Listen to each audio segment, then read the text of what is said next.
Dementia के साथ जीवन जीने वाले लोगों में समय बीतने के साथ अलग अलग तरीकों से परिवर्तन आते हैं। परिवर्तन धीमी गति से आते हैं और इनका दिखाई देना कठिन हो सकता है। जैसे आंटी फुओंग, जो पहले अपनी दवाई लेना भूल जाती थी और फिर बाद में कभी कभी अपना खाना खाना भी भूल जाती थी। हर एक व्यक्ति के लिए डिमेंशिया अलग अलग होता है। मेरे दादाजी में कुछ बदलाव जल्दी से आए। वे अपने चरित्र से परे व्यवहार करते थे और ऐसे काम करते थे जो सामान्य रूप से वे कभी नहीं करेंगे। एक बार उन्होंने अपने कीमती बोनसाई को तोड़-फोड़ डाला।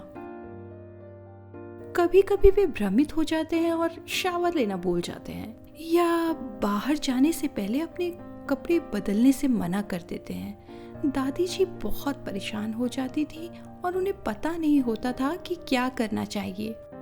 उनकी मदद करने के लिए हमने डिमेंशिया के बारे में और अधिक जानकारी पाने की कोशिश की और हम सवाल पूछने तथा और अधिक सलाह के लिए डॉक्टर के पास गए। हमने दादाजी के दिन को आसान बनाने के तरीके सीखे ताकि उन्हें अभी भी दैनिक गतिविधियां कर पाने में मदद मिल सके जो वे कर सकते हैं। उन्हें याद रखने में मदद के लिए हमने संकेत और तस्वीरें लगाईं ताकि वे घर में इधर उधर जा सकें और वे जो चीजें खोज रहे हैं उन्हें पा सकें। दिनचर्या बनाए रखना बहुत महत्वपूर्ण है। हमने देखा कि सुबह के समय दादाजी का मूड अच्छा रहता है। बाथरूम जाने और शावर लेने में उनकी सहायता के लिए ये सबसे अच्छा समय रहता है। लेकिन वे अभी भी कई बार मना कर देते हैं। अगर हम जोर देते हैं तो उन्हें गुस्सा भी आ सकता है। इसके बजाय हम कभी कभी नहीं नहलाते हैं और इस बीच कुछ ऐसा करते हैं जिसमें उन्हें मजा आता है। ज्यादातर दिनों में हम बाद में या अगली सुबह फिर से कोशिश करते हैं। दादाजी किसी प्रयोजन से कठिनाई पैदा नहीं करते हैं। डिमेंशिया की वजह से उनके लिए संवाद करना कठिन होता है। एक बार उनके दांत में समस्या के कारण उन्हें दर्द हो रहा था, लेकिन वे हमें बता नहीं पाए कि क्यों।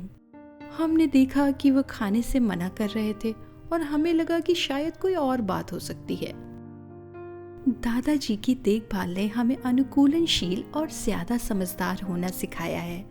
हम मंद होकर ऐसे कामों के लिए उन्हें पूरा समय लेने देते हैं जिन्हें करना अब उनके लिए कठिन हो गया है। हम अपनी तरफ से पूरी कोशिश कर रहे हैं। हर समय धैर्य रख पाना कठिन होता है। दादाजी को घर में इधर उधर सहायता देने में मजा आता है। कुछ दिनों वे रात के खाने के लिए टेबल लगाते हैं। भले ही वे सही ढंग से ना करें, फिर भी हम इसके लिए उन्हें प्रोत्साहन देते हैं। हम हर एक दिन उनके साथ एक मजेदार गतिविधि में शामिल होना सुनिश्चित करते हैं। इससे सभी का दिन थोड़ा सा बेहतर हो जाता है। अब हम इस तरह की स्थिति का सामना कर रहे अन्य देखभालकर्ताओं को ये कोशिश करने की सलाह देते हैं कि वे अनुकूलनशील दिनचर्या बनाए रखें। जब आवश्यकता हो तो इसे बदलें। हर एक दिन 1 या 2 काम पूरा कराने पर ध्यान केंद्रित करें। और सबसे महत्वपूर्ण बात है कि डिमेंशिया के साथ जीने वाले अपने प्रियजन के साथ कुछ मजेदार गतिविधि करें। और अधिक जानकारी के लिए हमारे परिवार ने डॉक्टर से बात की, माई एज्ड केयर से संपर्क किया और हम इन वेबसाइटों पर गए। हमने देखभालकर्ताओं और उनके परिवारों की मदद करने वाली समर्थन सेवाओं के बारे में सीखा, जैसे देखभाल सहायता समूहों, घर में समर्थन, राहत देखभाल और हमारी परिस्थितियों के अनुरूप अग्रिम देखभाल योजना विकल्पों की सुलभता कैसे प्राप्त करें।